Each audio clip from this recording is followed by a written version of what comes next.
오늘의 주요 뉴스 함께 살펴보겠습니다. 첫 번째 소식입니다. 윤석열 대통령은 최근 라인 사태와 관련하여 친일 및 반일 논란에 대해 언급했습니다. 윤 대통령은 이 사태를 두고 정치권의 부당한 개입이 민간 기업의 자율성을 침해하며 실제 기업 운영에 부정적인 영향을 미치고 있다고 지적했습니다. 윤 대통령은 기업을 살리는 게 아니라 죽이고 있다며 이러한 정치적 프레임을 강하게 비판했습니다. 네이버와 소프트뱅크가 각각 50%씩 지분을 보유하고 있는 라인야후는 일본에서 큰 인기를 끌고 있는 메신저 서비스 라인을 운영하고 있습니다. 지난해 정보 유출 사건 이후 일본 정부는 보안 강화를 요구하며 라인야후의 자본 관계 재검토를 지시했습니다. 이에 대해 네이버는 다양한 방안을 모색하며 자신의 입장을 굳건히 하고 있습니다. 네이버의 지분 가치는 최소 10조 원 이상으로 평가되며 이 매각 자금은 AI 및 미래 전략 사업에 투자할 계획입니다. 한편 여론은 일본의 특수성을 빌미로 정치권이 기업 결정에 과도하게 개입하고 있다는 점에서 비판의 목소리를 높이고 있습니다. 이재명 더불어민주당 대표를 비롯한 여러 정치인들이 이 사안에 대해 강한 입장을 취하고 있어 정치적 갈등이 심화되고 있습니다. 대통령실은 네이버의 자율적 결정을 존중한다는 입장을 밝히며 네이버가 제시할 더 구체적인 계획을 기다리고 있습니다. 업계에서는 이러한 정치적 개입이 네이버의 합리적인 의사결정을 방해할 수 있다고 우려하고 있습니다. 다음 뉴스입니다. 최근 대통령실과 검찰 간의 불편한 기류가 감지되고 있습니다. 이원석 검찰총장을 중심으로 한 최근 검찰 고위 간부 인사가 김건희 여사 방탄 인사라는 비판을 받으며 논란이 확산되고 있습니다. 이 총장은 인사가 자신과 충분한 협의 없이 진행되었음을 시사하며 대통령실과의 갈등 가능성을 완전히 부인하지 않았습니다. 법무부는 지난 13일 대검찰청의 주요 인사를 단행했는데 이 과정에서 송경호 서울중앙지검장을 비롯한 여러 주요 인사가 승진 이동하는 모습이 보였습니다. 이들의 이동은 일부에서는 좌천성 승진이라는 평가도 받고 있습니다. 야권은 이번 인사가 김건희 여사에 대한 수사를 봉쇄하려는 대통령의 의지가 반영된 것이라며 강하게 비판하고 있습니다. 진성준 더불어민주당 정책위의장은 이번 인사를 영부인에 대한 수사를 원천 봉쇄하려는 대통령의 의지가 담긴 인사라고 지적했습니다. 한편 대통령실은 이번 인사가 총선으로 인해 미뤄졌던 정례 인사라고 설명하며 김주현 민정수석을 포함한 새로운 인사들이 검찰 인사에 관여했다는 의혹을 부인하고 있습니다. 대통령실 고위 관계자는 검찰 인사를 안 한 지 오래되어 총선 끝나고 한 것이라고 말했습니다. 이원석 총장은 이러한 상황에서도 검찰총장으로서 공직자로서 저에게 주어진 소임과 직분을 다할 뿐이라며 자신의 책무를 다할 것임을 강조했습니다. 그러나 이번 인사로 인해 검찰 내부의 분열과 혼란이 가중되고 있다는 지적이 나오고 있습니다. 이 사태의 전개와 향후 검찰의 독립성 및 정치적 중립성에 대한 우려가 커지고 있는 가운데 국민들의 관심이 집중되고 있습니다. 다음 뉴스입니다. 윤석열 대통령은 14일 볼로디미르 젤렌스키 우크라이나 대통령과의 전화통화를 통해 양국 간 협력과 우크라이나 내 평화 정착을 위한 공동 노력에 대해 의견을 나눴습니다. 이 통화는 젤렌스키 대통령의 요청으로 진행되었습니다. 윤 대통령은 우리 정부가 우크라이나의 평화 회복과 전후 재건을 위해 국제사회의 노력에 적극 동참하고 있다고 밝혔으며 앞으로도 우크라이나 국민들에게 필요한 지원과 협력을 계속해 나갈 것임을 강조했습니다. 젤렌스키 대통령은 한국 정부가 지난해 발표한 우크라이나 평화연대 이니셔티브 후속 조치로 다양한 지원을 제공한 것에 대해 감사의 뜻을 표하며 전쟁이 지속되는 상황에서도 한국과의 지속적인 연대와 협력을 희망한다고 말했습니다. 또한 젤렌스키 대통령은 다음 달 스위스 비르겐슈톡에서 열릴 예정인 우크라이나 평화 정상회의에 윤 대통령을 초청했습니다.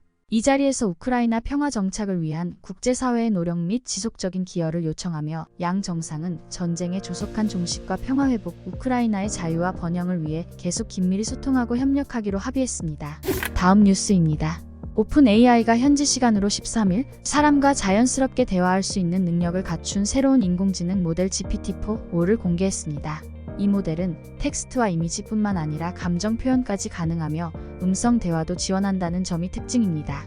이 모델은 예를 들어 수학 문제를 보여주면 정답을 말하지 않고 이용자가 문제를 풀 수 있도록 도와주며 무반주로 노래를 부르거나 카메라로 본 풍경을 실시간으로 묘사하는 등의 능력을 갖췄습니다.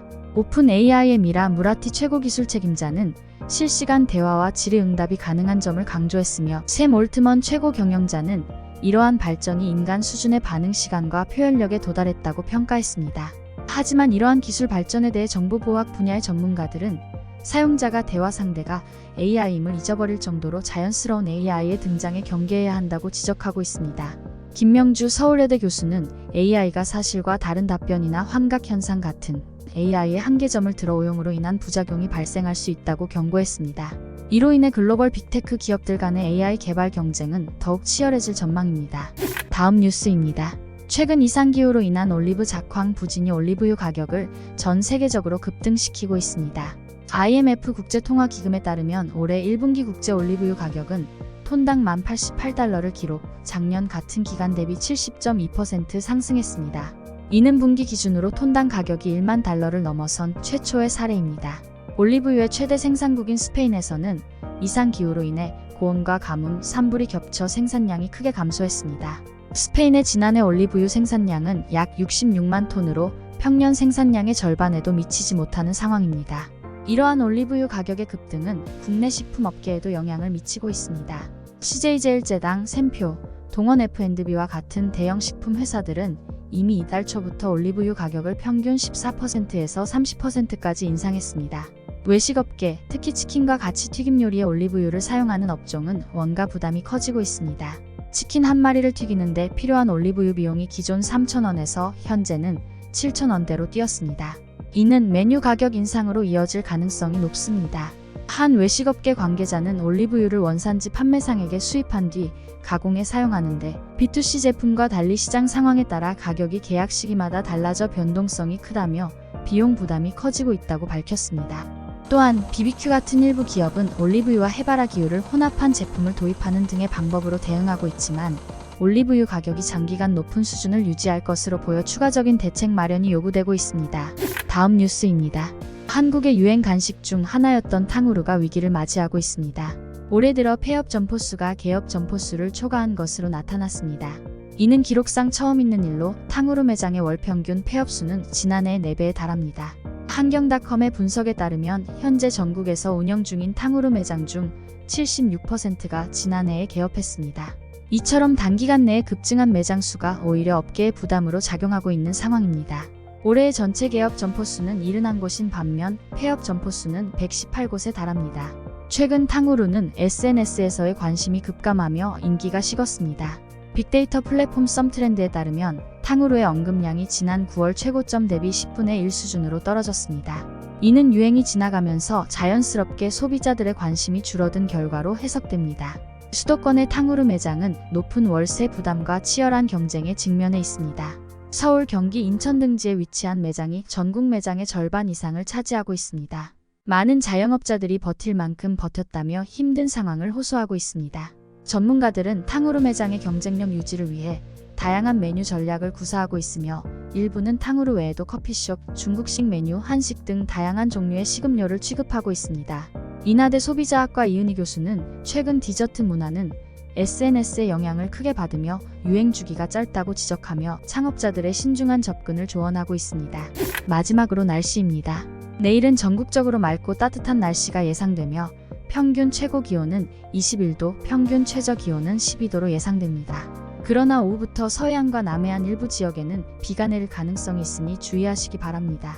특히 서울과 경기, 강릉과 속초, 전라남도 일부 지역에서는 오후에 강한 비가 쏟아질 수 있으니 외출 시 우산을 꼭 챙기시기 바랍니다. 날씨였습니다. 오늘의 주요 뉴스는 여기까지입니다. 구독과 좋아요, 알람 설정은 뉴스 제작에 큰 힘이 됩니다. 시청해주셔서 감사합니다.